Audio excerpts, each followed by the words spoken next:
In this video, I'm doing a detailed review of the new Hera IQ Buds Squared Max. Coming up.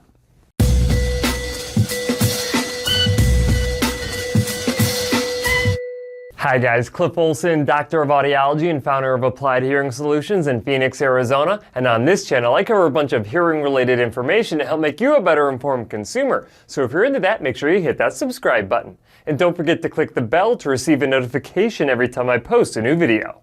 It has been 2 long years since my review of the IQ Buds Boost, and 3 years since my review of the original IQ Buds, so I am well rested and super excited to review the new IQ Buds Squared Max. Now if you're unfamiliar with my review techniques, then buckle up, because as an audiologist, not only do I like to give you my personal perceptions on the performance of different devices, but I also like to objectively measure performance using the equipment in my clinic. According to New Hera, the new IQ Buds Squared Max have been completely redesigned from the ground up, most notably with the addition of active noise cancellation, venting, and even a larger dynamic driver to improve sound quality. But before I get into the review, let's go ahead and check out what comes in the box. First, we have the redesigned charger case. Now this is a huge improvement over the previous generation of IQ Bud charger cases, mainly because the IQ Buds are magnetized inside of the case so they don't fall out of the case like the previous generations did.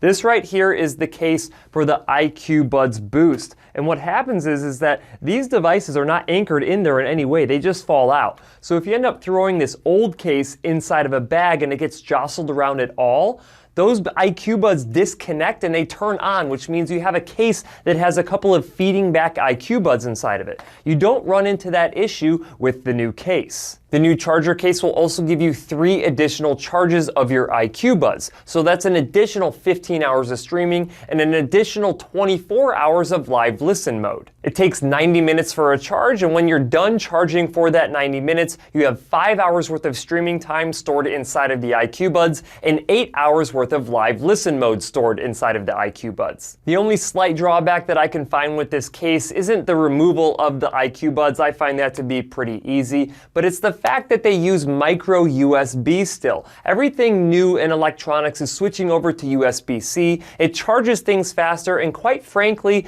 these are the only devices that I have inside of my house right now that do not use USB-C. The second thing that we have inside of the case are the ear tips. The ear tips come in small, medium, and large sizes, and they come with silicone tips and with foam Complite tips. The foam Complite tips are the kind that you can compress and then they expand again inside of your ear. And I had a little bit of a difficult time trying to find the right size ear tip for me that was comfortable, but also got a good seal for sound and didn't allow feedback. And third, of course, we have the new IQ Buds. The IQ Buds Max definitely have a different shape than the previous IQ Bud versions. At first they appear to be significantly larger in size, but when you place them side by side with the IQ Buds Boost, they appear to only be slightly larger. Alright, so let's check out what these things look like inside of my ears. Now from an aesthetic standpoint, you can see that these things stick out pretty far. Let me go ahead and give you a profile view there.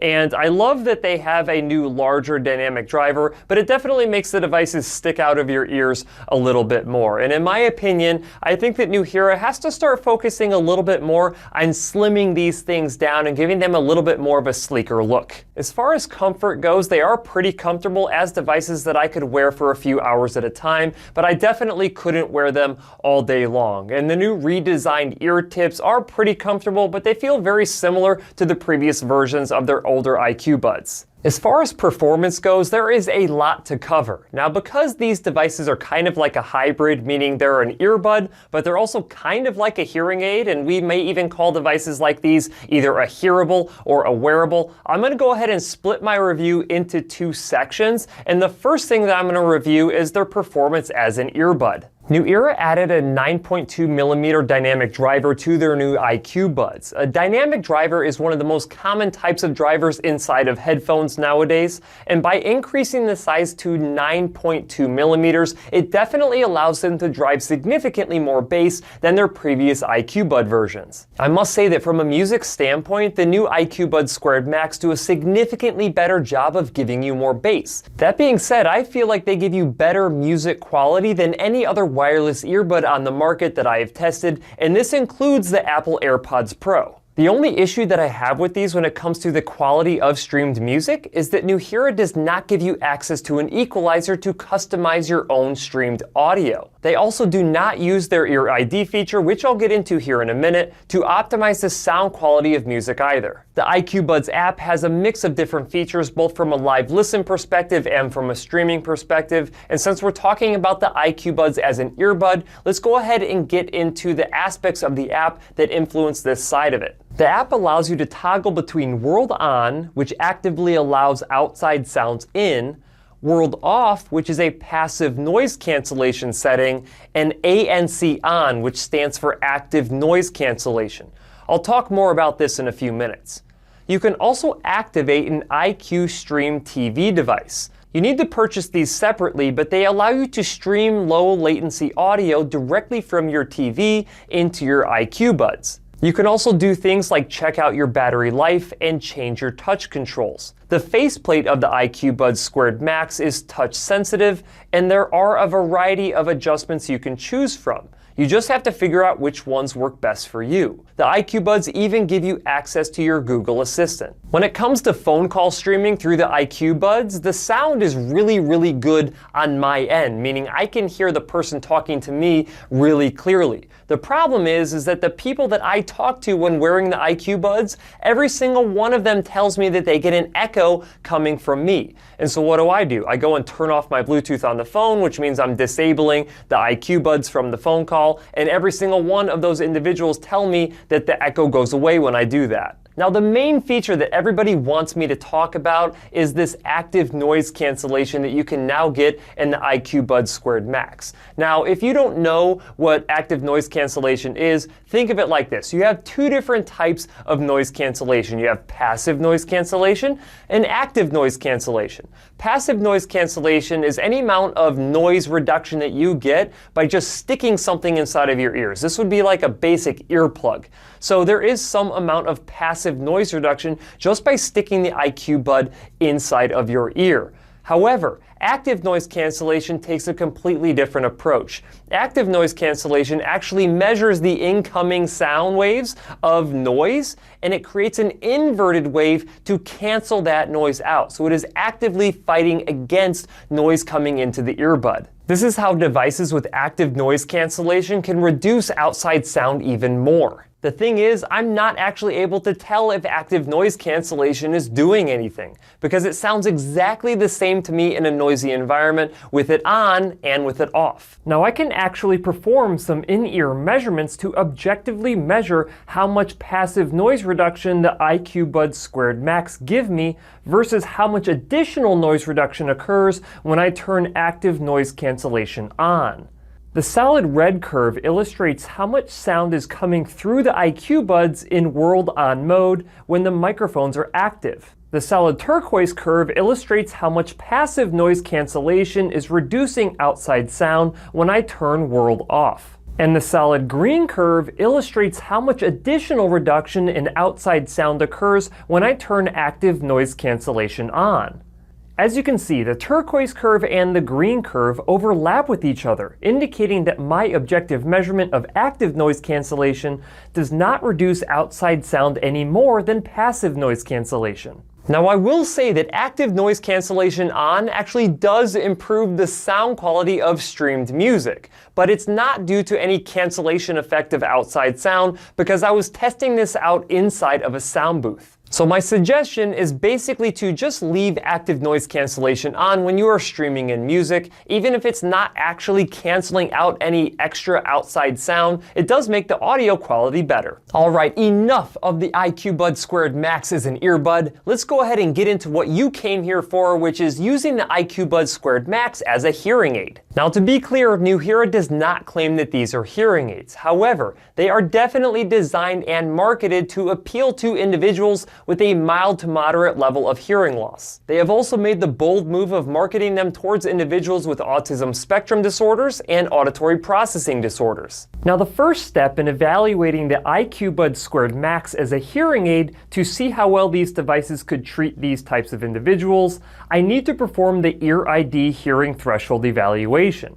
You do not need to perform the ear ID test in order to amplify outside sounds, but if you want to customize the audio based on your specific hearing thresholds, I highly recommend you take 10 minutes to do the test.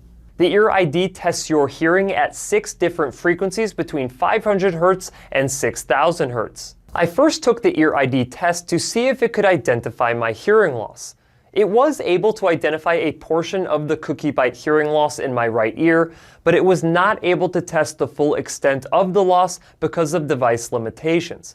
Basically, it could not test loud enough. When I used a probe microphone to evaluate how loud the ear ID tested at each frequency in my right ear, I identified that its limits are around 50 decibels at 500 Hz and 1000 Hz, around 45 decibels at 2000, 3000, and 4000 Hz, and around 35 decibels at 6000 Hz. So if you have any hearing thresholds higher than these at these specific frequencies, the IQ Buds Squared Max do not have the ability to test them. One other notable thing that Nuheara is known for is their use of an NAL-NL2 hearing loss prescription, which is one of the same types of prescriptions that you will find inside of hearing aids. A NAL-NL2 prescription is designed to ensure that you have enough amplification at certain frequency ranges to overcome your hearing loss and to ensure that you have audibility. Lucky for you, I can also test with real ear measurement to see if the IQ Buds give you enough amplification to match NAL-NL2 prescriptive targets.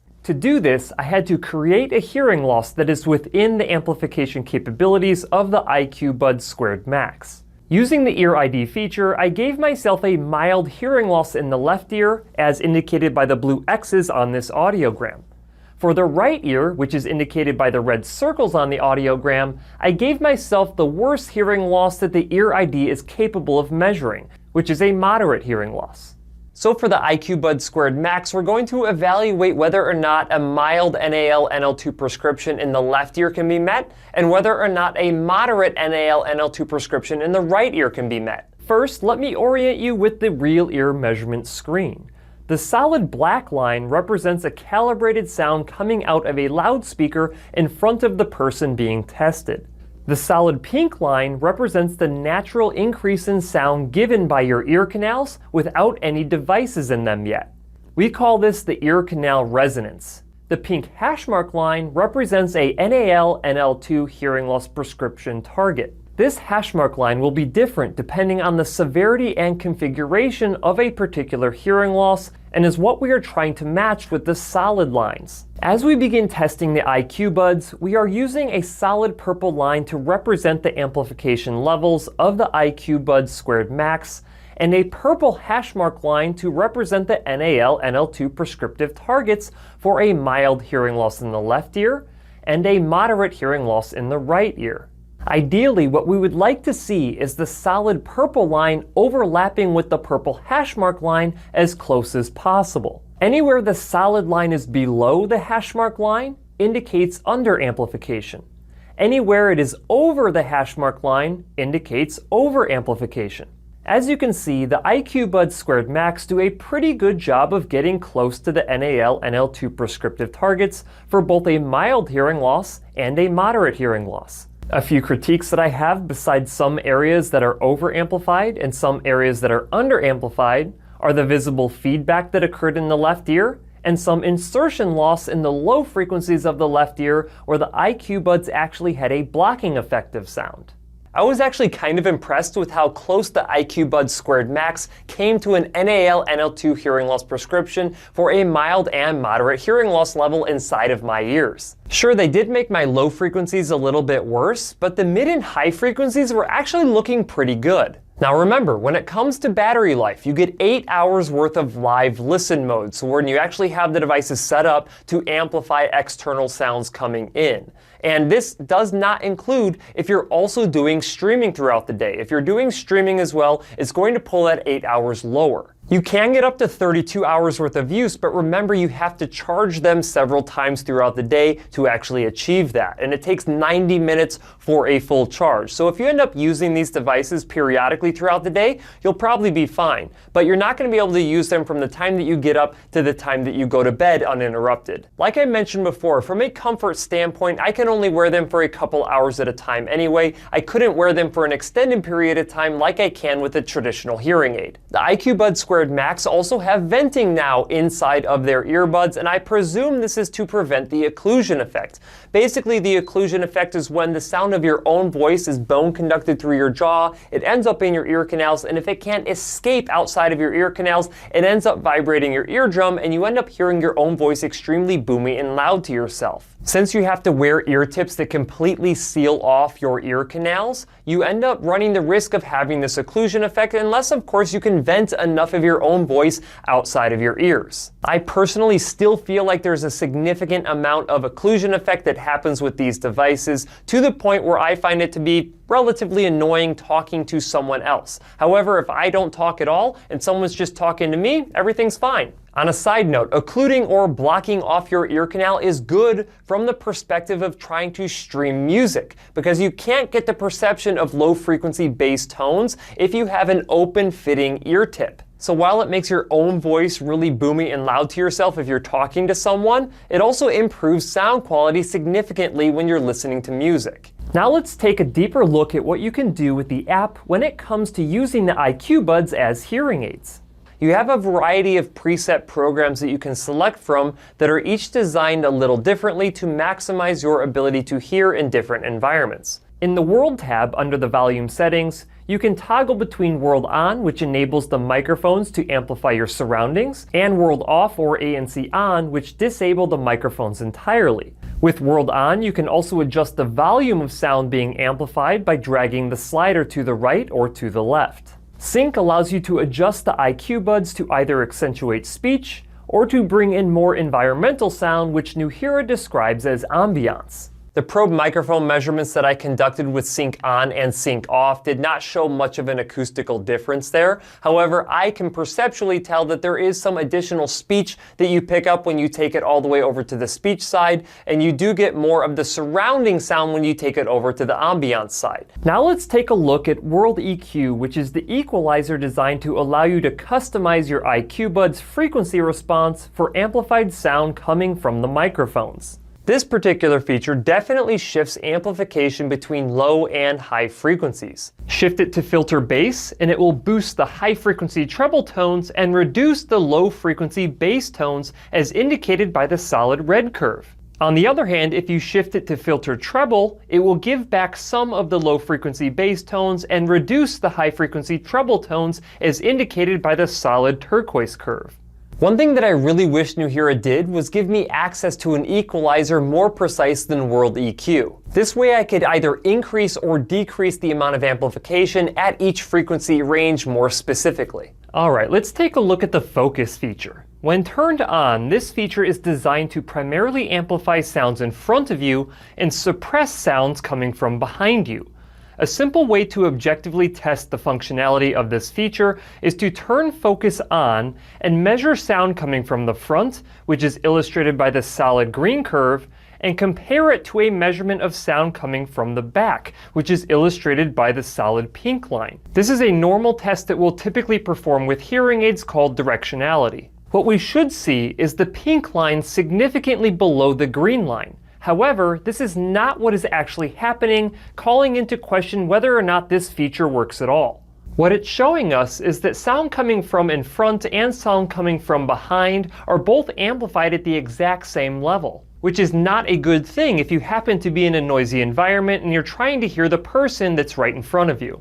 Perceptually, I also experienced the exact same thing, which basically means that this focus feature, at least on my devices, does not work correctly. Which is unfortunate because one of the key features of these devices is being able to wear them in a noisy situation and cancel out background noise while focusing on the speech of the person talking to you. The biggest problem I ran into with the IQ Buds was feedback. Even with a mild level of amplification from these devices, sound was leaking outside of my ear and cycling back through the microphones, which was causing that really annoying whistling sound. Now, I did everything in my power. I tried every single ear tip inside of the package to see which one reduced that feedback the most, but even when I found the best fitting dome, I still had feedback issues. Your experience could be completely different than mine, but considering that I can wear a hearing aid at a much higher level of amplification with an open dome, not even a closed dome, and not get feedback, lets me know that Nuheara really has some ground to make up from a feedback reduction standpoint. Now, there was one other issue that I noticed with the IQ Buds Squared Max, and that is sound artifact. If I have the world feature turned on, which means that external sounds are being amplified by the IQ Buds inside of my ear canals, I experience this really loud clicking sound or popping sound every time that something loud happens. So whether I'm clapping my hands or set a glass down on the countertop or even type on my keyboard, that almost sounds like someone's shooting a cap gun next to my head. Now, I'm not really sure if this is something that's just happening with my set of IQ Buds or if it's happening with all of them. So make sure you let me know in the comment section if you notice it too. Overall, the IQ Buds Squared Max as an earbud are really pretty good. As a hearing aid, they need a little bit more work if you ask me, but they should be able to give you a little bit of a boost if you need it. That being said, if you are looking for a good set of $350 to $400 earbuds that give you better streaming audio quality than the Apple AirPods Pro and have the ability to amplify some ambient sound and some speech, then the IQ Buds Squared Max are definitely worth a try. That's it for this video. If you have any questions, leave them in the comment section below. If you liked the video, please share it. And if you want to see other videos just like this one, go ahead and hit that subscribe button. Also, feel free to check out my website, drcliffAUD.com.